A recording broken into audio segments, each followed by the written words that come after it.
Hello there, malt mates. Welcome to the Whisky Bothy. Not any old bothy, by the way. This one specialises in delivering whisky reviews and smelling slightly of whisky a lot of the time. That's what kind of bothy this is. It's old, it's traditional, it's rustic, and so am I. I'm going to review some malt whisky for you. This is review number 1083 in the timeline. A timeline which started in February 2009. So, even since starting my whisky journey, being an experienced whisky drinker in Glasgow's Whisky Club and visiting distilleries for years before starting this channel, I've found that my palate continues to develop and change. And one of the issues that I come across is that when you get a lot of experience, the simple whiskies like, for example, Glenfiddich 12-year-old, they just don't excite you. They just don't deliver the theatre that you're really looking for.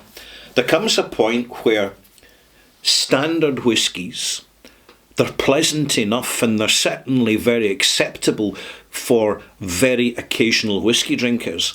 But for regular whisky sippers who are focusing on drinking whisky neat with a drop of water and engaging with the experience, we suffer the laws of diminishing returns. It's very soon that we're able to differentiate between good whisky, bad whisky, know the difference and understand the reason why. And with this in mind,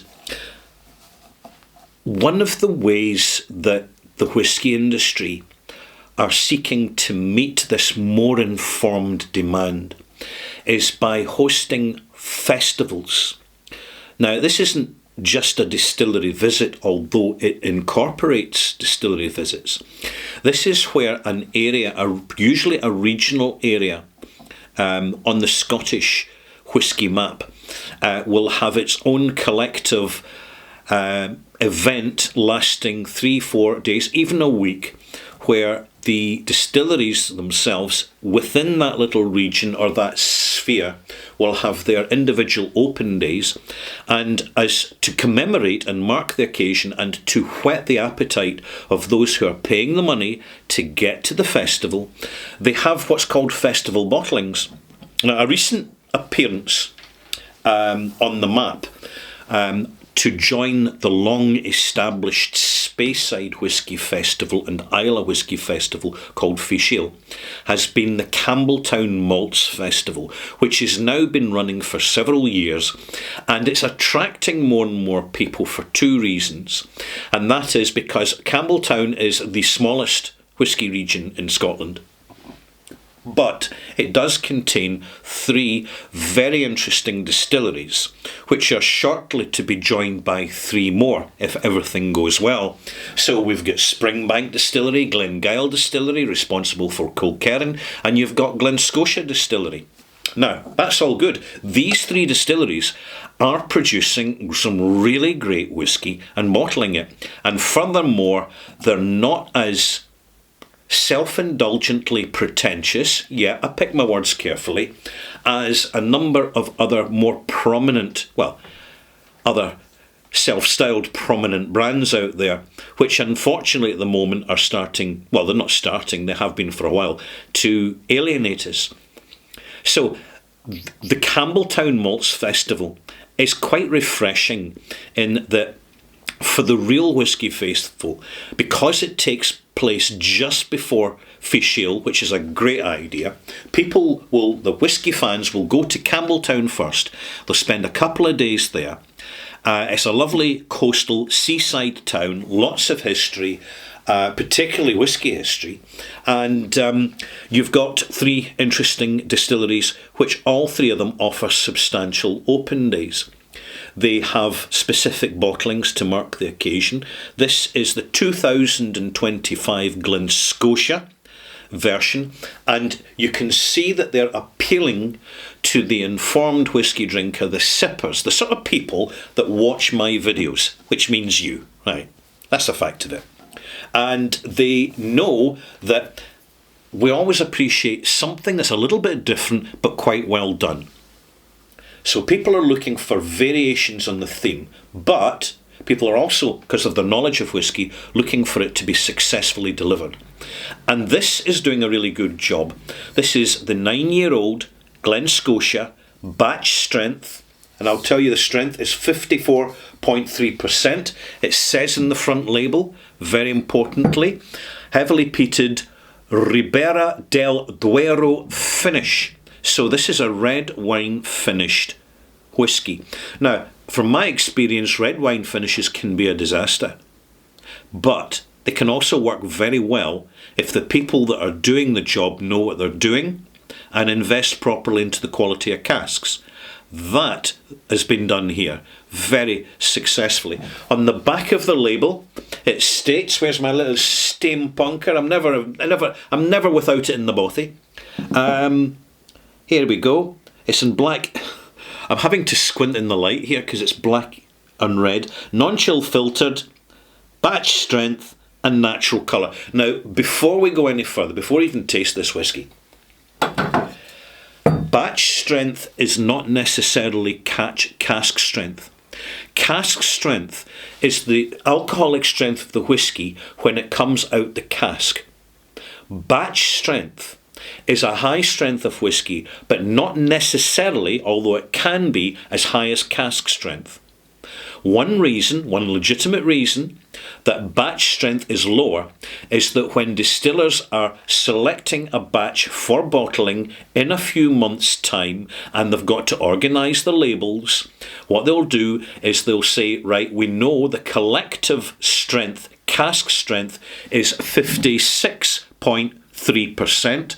So if we bottle at 54.3%, and this is just a speculative working example, I'm not saying that they've done this here, but if we bottle at 54, that means for the few months that our small batch is resting and blending within the casks, blending up, there may be small losses due to evaporation, which is perfectly natural, particularly with handling of casks.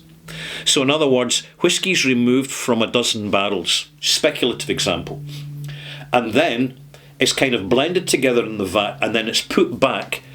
So you've got single cask whisky going back as batched whisky back into these casks, and it substantially and significantly helps with the marrying process of bringing the casks together. So this is one reason why they're claiming batch strength, or this is one opportunity why they would say batch strength.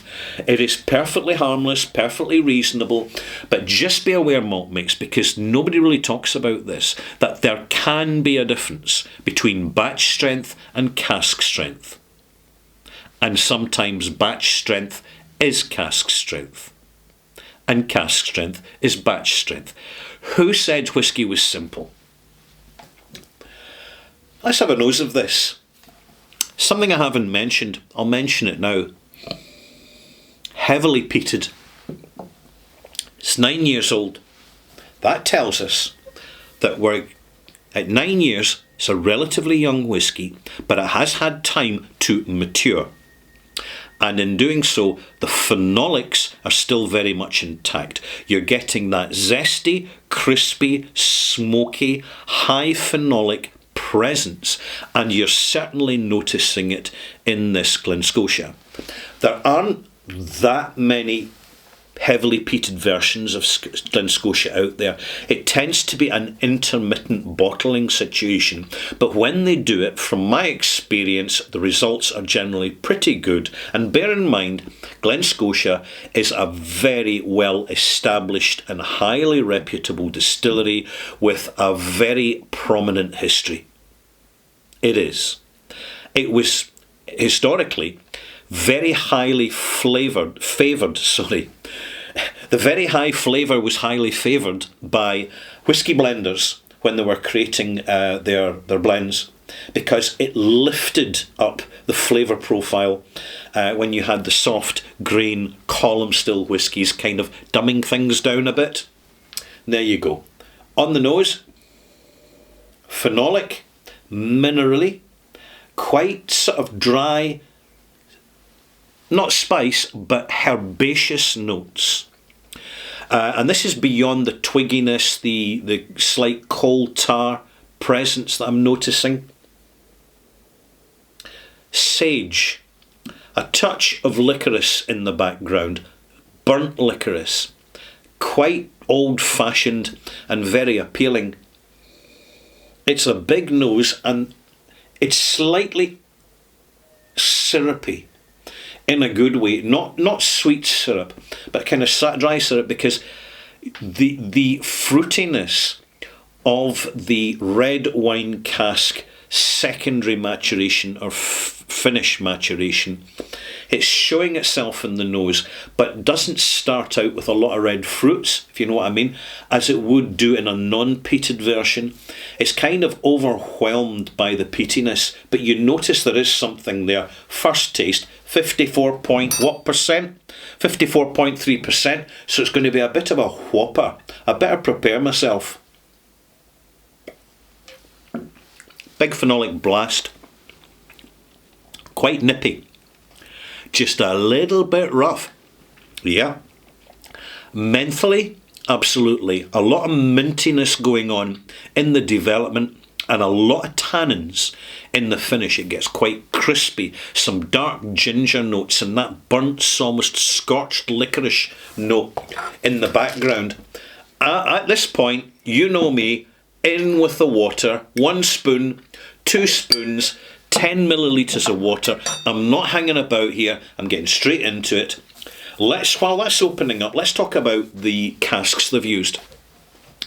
If you were to ask me for a basic descriptor of this, I would call it a more aggressive and minerally and slightly fusile version of the Lecheik Sinclair series Rioja Matured. Now, Rioja is a Spanish red wine, which is noted for being full-flavoured, full-bodied and rich in tannins. Now, the clue here is the rich in tannins. They have used here Ribera del Duero casks from the Duero River region in the north central area of Spain. It's fantastic wine, tends to get overlooked and underrated, and it's notable for its dark fruit notes and substantial tannic, well assimilated but expressive tannic components in the wine. So in fact, it's a refined, robust wine. That's what you're looking at. If you see the wine out there, I recommend you buy it to try it. If you're a wine drinker, you're spoiled for choice at the moment because the wine industry is really struggling to sell wine compared to a few years ago. That's the way it's going. I've added 2 teaspoons of water, a fair amount of water. I am looking for a little bit of Scotch mist to appear. It's not happening yet. It will happen, but rather slowly. Right. And you generally find that we're seeing the pattern here when whiskey that's claimed, where they claim non-chill filter, is bottled in a bottling plant, right? A industrial bottling plant, which Loch Lomond has access to. You find that the non-chill filtration is a little bit less non-chill filtered than ideal, simply because of the industrial machinery that's being used. Even put down to its simplest setting with the chill filled switched off, you're still losing a little bit of the substance here. When we add water, even in summertime when the ambient temperature is higher, we should be looking for a little bit of Scotch mist. It's only just beginning to appear. Take it as you find it. On the nose,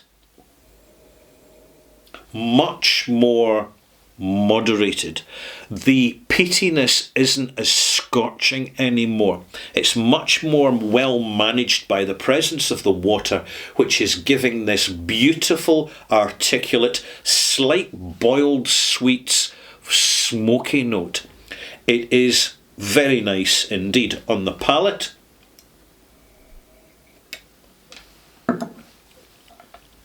Now we're seeing the presence of the red wine. Black cherries, absolutely.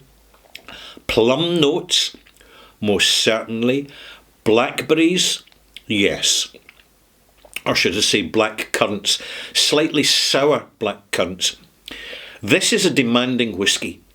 You do not give it to your granny on her 100th birthday. Please do not do that. Although she might actually enjoy it. You know what old folk are like when they lose their palate. Any shock's a good shock. But this isn't one you give to people with a delicate disposition. It is absolutely bottled for particularly the peatheads and the experienced whisky aficionados. It's delivering a great result. I must commend Glen Scotia and Loch Lomond, who own Glen Scotia, for the actual integrity of these wine casks that are being used.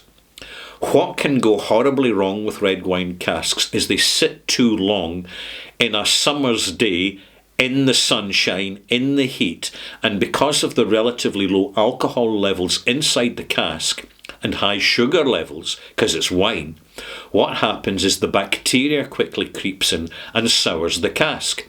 It doesn't happen instantly. It happens over several weeks. But when it does happen, the whisky drinker, we really, really notice it. I'm telling you right now, these casks are absolutely spot on. They're genuinely fresh.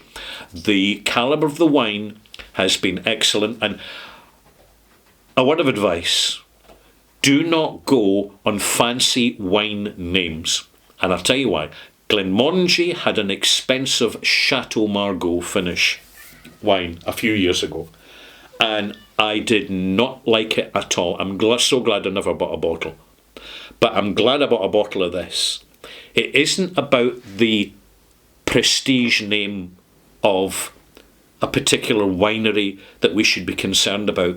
It's the actual integrity of the casks, the base quality of the wine, and many so-called average wines are of actually very good quality. And I can think of a few prominent named wines whose quality is really quite mediocre and absolutely not worth the price. So bear that in mind. One more taste before the malt mark. A roundup on the Campbeltown Malt Festival.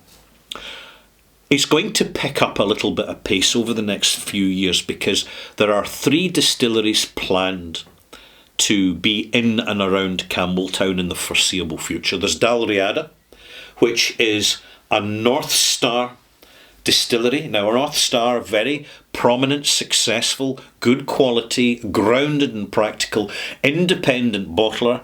They're opening a distillery, and therefore they're opening a distillery with a huge amount of practical experience involved. I wish them all the best, as I do Machrihanish Distillery and Little Witchburn Distillery. Witchburn I really don't know anything about, so I can't comment on this stage, but maltmates, trust me, I will keep my eyes open and let you know as and when.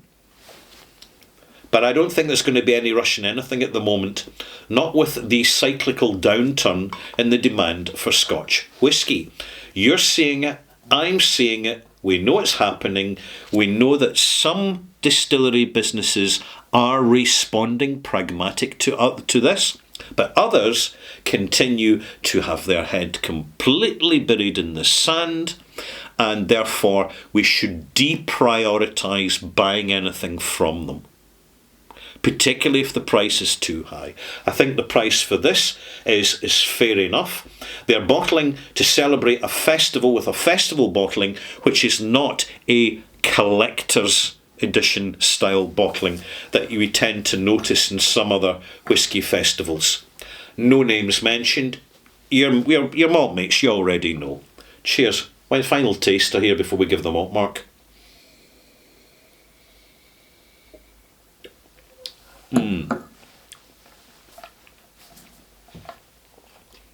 This needs even more water.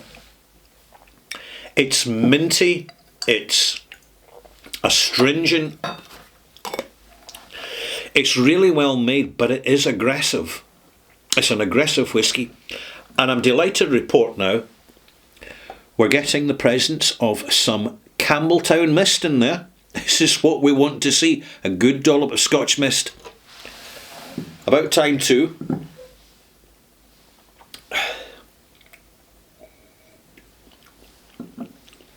With the water, the whole length of the arrival is extended and becomes more complex. The development is more animated. Now we're seeing some apple notes appear, which there's no way you would even register them if you're drinking this neat. The tannins are more integrated now. They're not sitting on top of the taste experience. They're now integrated much more effectively in with the malt itself. I recommend once you pour a glass, add your water, give it half an hour, let it sit. It's not going anywhere. Put a lid on it if you feel the need to stop anything evaporating. But then pour a second glass, neat, and then just taste them side by side. That and that alone, it's all you need to convince you that particularly for cask strength, batch strength whiskies, complex whiskies, demanding whiskies, however much water you choose to add some. And always have a drink of water and stand by to help cleanse your palate. That's really all I have to say now. If you've made it this far and you haven't subscribed, what's stopping you? Subscribe, be informed, and be updated when I have another review coming along, which I will very shortly, with Ralphie Review 1083 Extras, in which I will be talking a little bit more about the Whisky Festival scene and how it's growing and evolving in 2025. Join me.